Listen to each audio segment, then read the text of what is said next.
Assalamualaikum warahmatullahi wabarakatuh. Halo seluruh mania di seluruh Indonesia.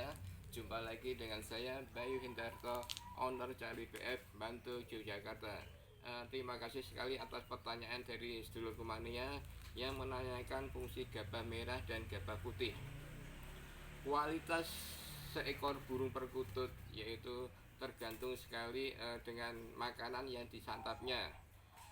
Makanan yang terfavorit untuk burung perkutut yaitu yang namanya gabah bangkok. Gabah bangkok, mohon di zoom. Gabah bangkok ini berbeda sekali dengan gabah yang pada umumnya dikonsumsi oleh ayam atau unggas lainnya. Kalau khusus untuk perkutut ini gabahnya kecil sekali.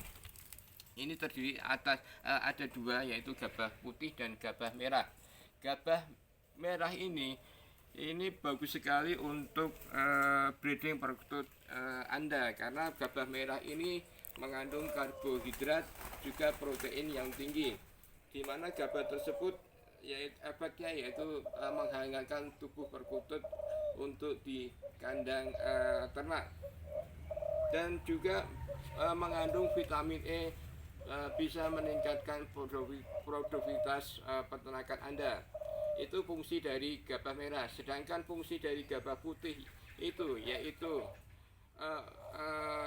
sebagai efek panas pada tubuh burung tersebut, sehingga burung ini akan lebih gacor dibanding dengan perkutut yang di kandang ternak.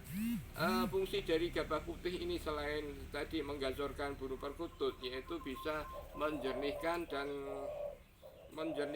suara perkutut tersebut, yaitu suara akan semakin cowong dan semakin kering. Demikian perbedaan antara gabah merah dan gabah putih. Semoga ada manfaatnya bagi panjenengan. Salam sukses sedulur kumania.